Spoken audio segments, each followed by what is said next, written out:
I don't tell this story at parties.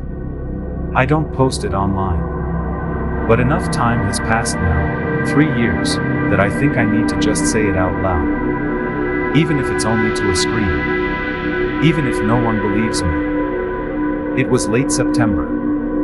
My friend Dario and I had been planning this trip since July, a 4-day backpacking loop through a section of national forest in northern Pennsylvania. Nothing extreme. We weren't climbers or survivalists. We were just two guys in our early 30s who needed to step away from our phones for a weekend and breathe air that didn't smell like a parking garage.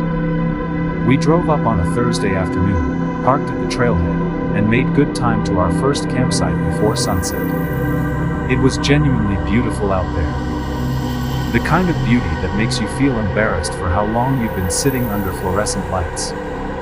We cooked pasta over a camp stove, passed a flask back and forth, and talked about nothing, work, old friends, the kind of stuff that only comes up when you're away from everything. I slept well that first night. Better than I had in months. The second day was the same. Easy miles, good weather, a little rain in the afternoon that passed quickly. We made camp near a small creek, maybe half a mile off the main trail.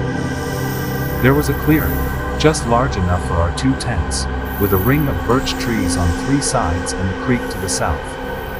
It felt sheltered. Private. Like a place that wasn't on any map. That should have been the first thing I paid attention to. We ate dinner, killed the fire around 10, and turned in. I remember lying in my sleeping bag listening to the creek. It has this particular sound, moving water over loose rock, that's almost like white noise but almost isn't. Your brain keeps trying to pull shapes out of it. Voices. Words. I fell asleep eventually. I don't know what time it was when I woke up. My phone was in my pack. We'd agreed to keep them away from the sleeping areas, some detox thing Dario had read about. What I know is that it was deep night. The creek was still going. The birches were making that dry rattling sound they make. And I was awake completely, the way you only get when some part of your body has decided that being asleep is no longer an option. I lay there for a while just listening. Nothing seemed wrong exactly. But nothing seemed right either. It was more like an absence, the particular silence of a place that had been making sound and then stopped. No insects. No small things moving through the underbrush. Just the creek and the trees and this low, pressurized quiet that had no business being there at that hour of the night. I told myself it was nothing. That's what you do. You negotiate with yourself. You say, you're in the woods, you're not used to the woods, your brain is pattern matching against nothing. You pull your sleeping bag up and you close your eyes. I kept my eyes closed for about 30 seconds. Then I heard Dario's tent zipper. It was slow, much slower than it needed to be. The kind of slow that isn't about trying not to wake someone, but about not wanting to make noise yourself. I've known Dario for 11 years. I know how he moves, how he talks, the particular sound of his keys in a door. This wasn't that. This was too careful. Too deliberate. Like something that had learned to mimic the action but didn't fully understand the why of it. I unzipped my own tent and stepped out. The clearing was lit by a half moon, just enough to make the birches look like pale columns and the grass look silver. Dario was standing at the edge of the tree line on the north side of the clearing. Just standing. Facing the woods. He wasn't moving. I said his name. Quietly at first, Dario, the way you test a room you weren't sure was empty. He didn't respond. I said it louder. Still nothing. I stood there for a moment trying to decide if he was sleepwalking, which I'd never known him to do, or if he'd heard something and was trying to locate it. Then I noticed that he was still wearing his boots.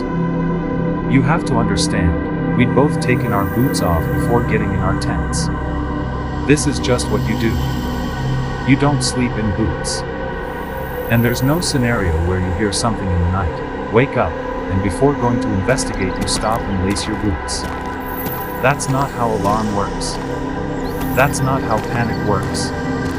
Lacing boots is a deliberate act. It takes time.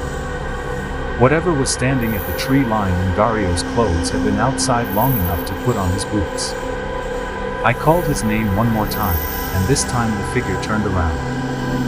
It was Dario. His face, his build, the gray fleece he'd been wearing.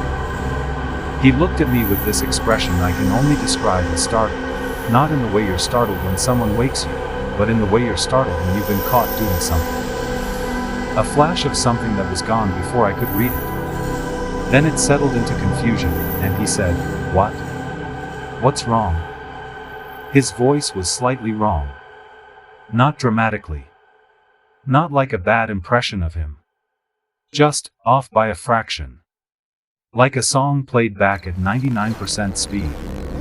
Like something recalled rather than lived in. He told me he'd heard something in the tree line and come out to check. I asked him why he put his boots on first. He said he always wore his boots outside. I told him he'd taken them off before bed. I'd watched him, and he said he must have put them back on without thinking. We went back to our tents. I did not sleep.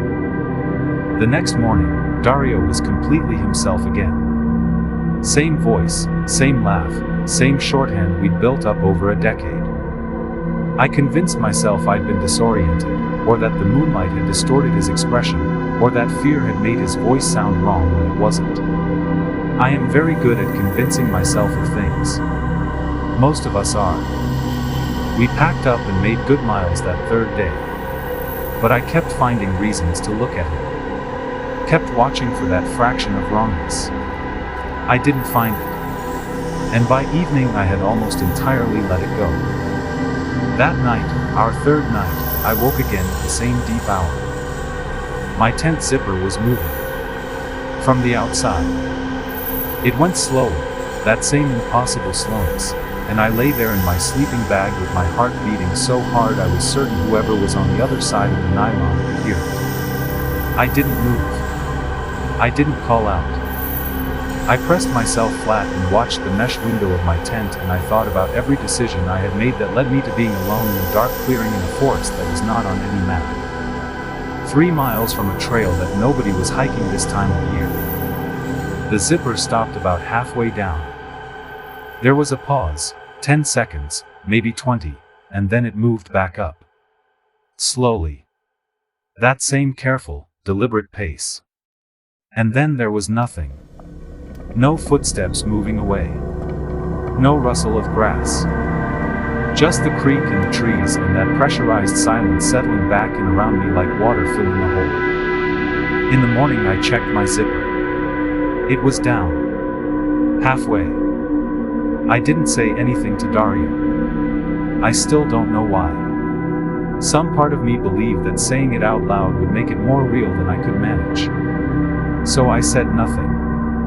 We hiked out that day, got back to the car, drove 4 hours home, and split off at a gas station with a handshake and a plan to do it again next summer. I haven't gone back. The thing I think about, the thing I come back to at 2 in the morning when I can't sleep and the apartment is too quiet, isn't the figure at the tree line. It isn't the zipper. It's the boots. Because if something was imitating Dario, then Dario was somewhere else while it was wearing his face. And I don't know where he was. I don't know what was happening to him. I don't know if he was 10 feet away in the dark, or further.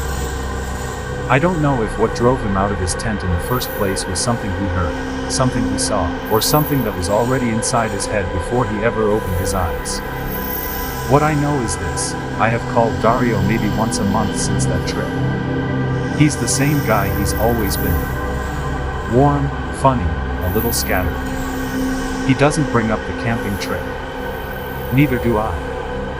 But last month I was at his place for dinner, and I was helping him clear the table, and I knocked a glass off the edge of the counter. And Dario caught it, just snatched it out of the air without looking, without breaking conversation, without even a flinch.